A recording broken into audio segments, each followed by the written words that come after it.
Assalamualaikum warahmatullahi wabarakatuh. Kami dari kelompok 4 akan mempresentasikan hasil materi berupa vitamin dalam bahan makanan.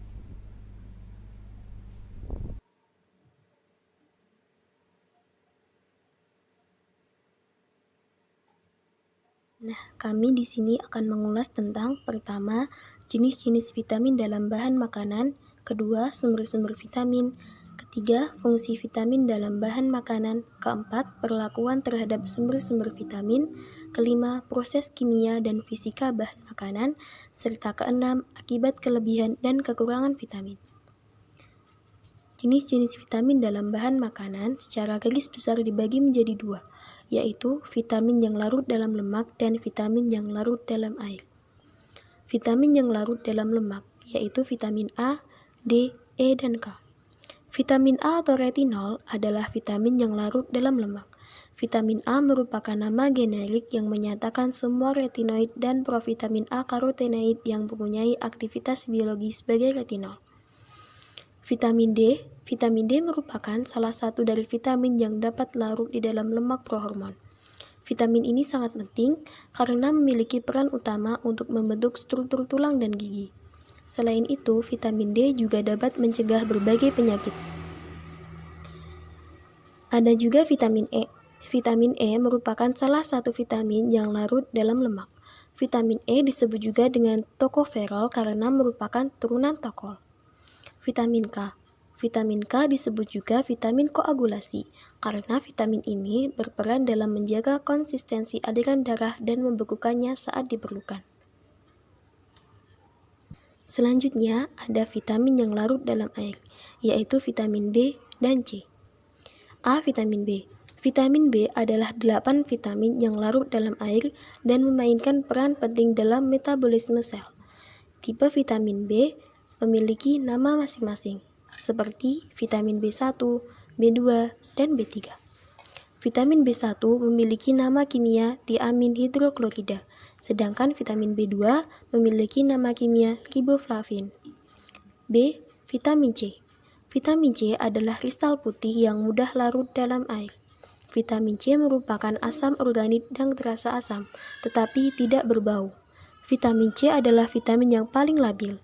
Vitamin C mudah rusak karena bersentuhan dengan udara oksidasi, terutama bila terkena panas. Sumber-sumber vitamin.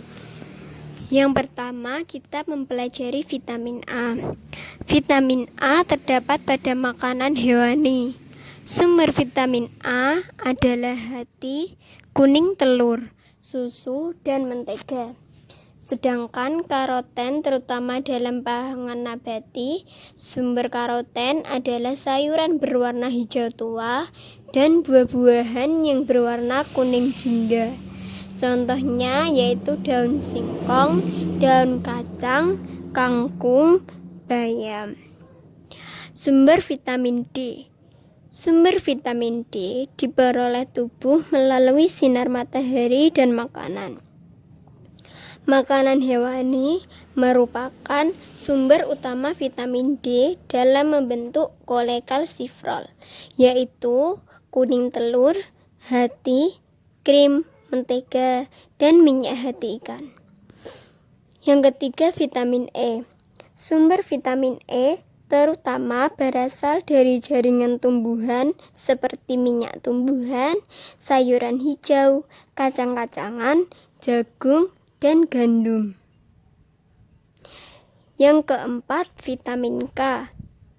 Sumber vitamin K di dalam tubuh adalah hasil sintesis oleh bakteri di dalam sistem pencernaan. Namun, vitamin K juga terkandung dalam makanan seperti hati, sayur-sayuran berwarna hijau yang berdaun banyak, dan sayuran sejenis kobis atau kol, dan susu. Vitamin B. Sumber vitamin B adalah serealia tumbuk atau setengah giling kacang-kacangan, termasuk sayur kacang-kacangan, semua daging organ, daging tanpa lemak, dan kuning telur. Vitamin C. Sumber vitamin C pada umumnya hanya terdapat di dalam pangan abadi seperti jeruk, nanas, pepaya, dan tomat.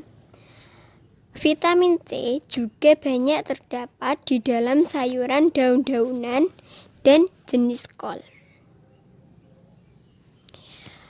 Vitamin memiliki fungsi dalam bahan makanan. Kita akan mempelajarinya satu persatu. Yang pertama, vitamin A.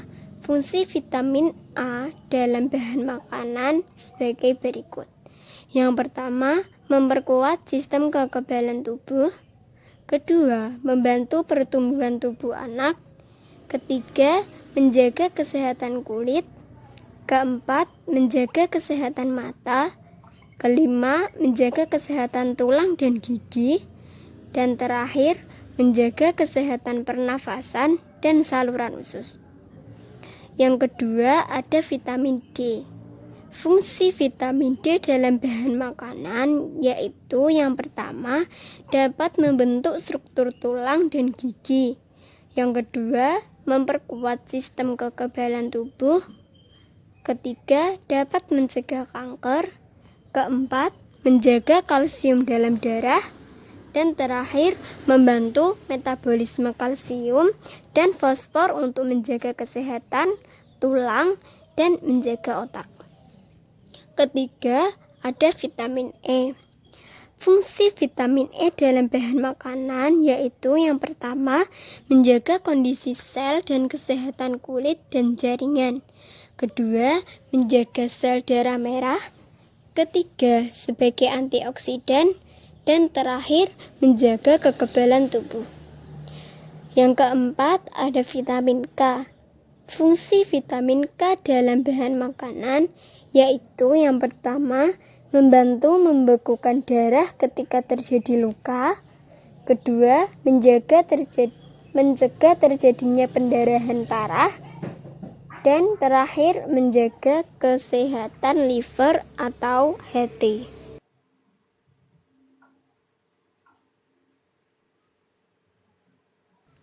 5. Vitamin B berfungsi memproduksi energi, membantu memelihara kesehatan syaraf dan otot, membantu dalam perawatan penyakit anemia, membantu perawatan penyakit herpes, dan membantu tubuh membuat dan memakai protein.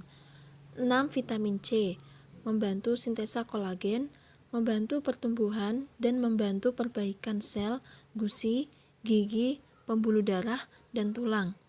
Membantu penyembuhan setelah operasi dan sakit. Membantu penyerapan kalsium dan zat besi dan menjaga kekebalan tubuh. Kemudian perlakuan terhadap sumber-sumber vitamin.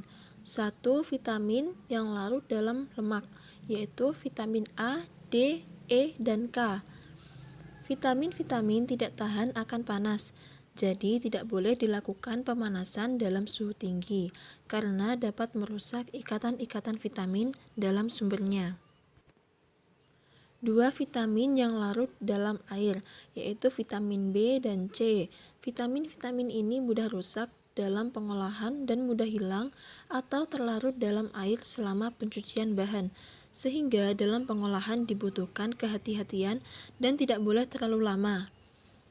Pencucian sebaiknya dilakukan sebelum pengupasan dan tidak boleh terlalu lama dalam air. Proses kimia dan fisika dalam bahan makanan. 1. Vitamin A. Vitamin A adalah suatu kristal alkohol berwarna kuning dan larut lemak. Dalam makanan biasanya terdapat dalam bentuk ester retinil, yaitu terikat pada asam lemak rantai panjang. 2. Vitamin D. Vitamin D dibentuk di dalam kulit oleh sinar ultraviolet dari 7-dehidrokolesterol. Vitamin D berbentuk kristal putih yang tidak larut di dalam air, tetapi larut di dalam minyak dan zat-zat pelarut lemak. Vitamin ini tahan terhadap panas dan oksidasi. 3. Vitamin E. Stabilitas kimia vitamin E mudah berubah akibat pengaruh berbagai zat alami. Hal ini terjadi jika minyak-minyak tersebut mengalami ketengikan oksidatif dalam makanan.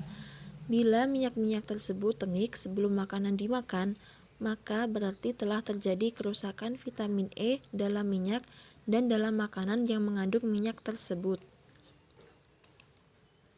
4. Vitamin K.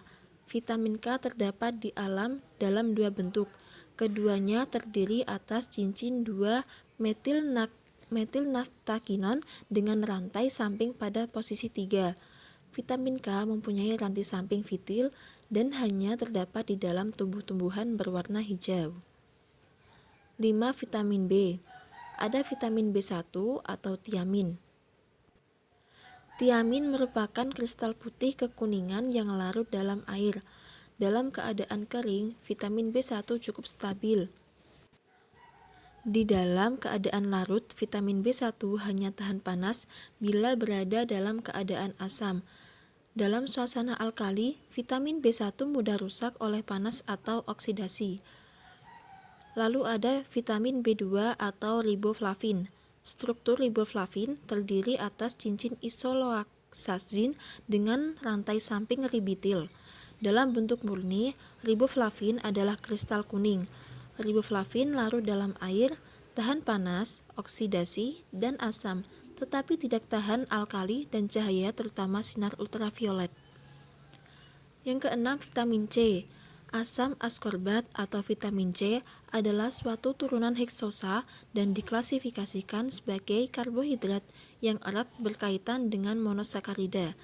Vitamin C dapat disintesis dari D-glukosa dan D-galaktosa dalam tumbuh-tumbuhan dan sebagian besar hewan. Akibat kelebihan dan kekurangan vitamin. 1. Vitamin A. Kekurangan: A. Buta senja, B. Perubahan pada mata, C. Infeksi, D. Perubahan pada kulit, dan E. Gangguan pertumbuhan. Lalu kalau kita kelebihan vitamin A yang terjadi yaitu A. Gangguan pencernaan seperti mual, muntah, dan diare. B. Gangguan penglihatan, pusing atau vertigo. Lalu yang kedua, vitamin D.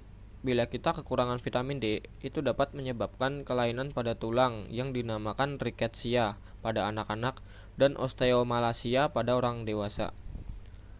Lalu bila kita kelebihan vitamin D, A dapat menyebabkan keracunan, B akan menyebabkan klasifikasi pada tulang dan jaringan tubuh.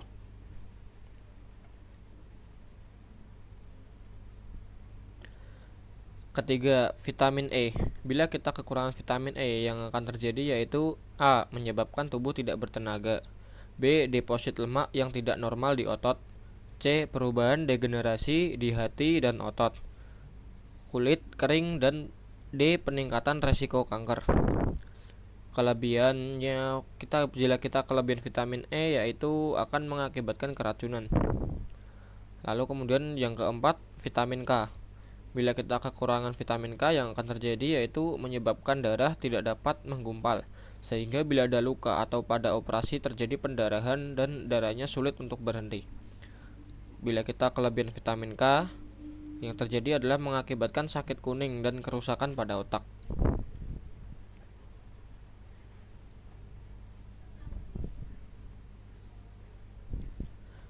Kelima yaitu vitamin B. Bila kita kekurangan vitamin B, yang terjadi adalah A. Mengakibatkan gejala sistem saraf dan jantung. Lalu B. Menyebabkan gejala seperti iritasi kulit merah dan keretakan kulit dekat dengan sudut mata dan bibir. Bila kita kelebihan vitamin B, dapat menimbulkan mual, gangguan hati, kulit kemerahan, dan perih.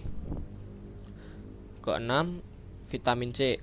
Bila kita kekurangan, bisa menyebabkan penyakit kudis. Gejalanya termasuk mudah mendapatkan memar, pendarahan, dan nyeri sendi dan otot. Kelebihannya, jika kita kelebihan vitamin C, gangguan pencernaan akan terjadi seperti kondisi diare dan mual. Sekian presentasi dari kelompok kami. Apabila ada salah kata atau pengucapan, mohon maaf. Wassalamualaikum warahmatullahi wabarakatuh.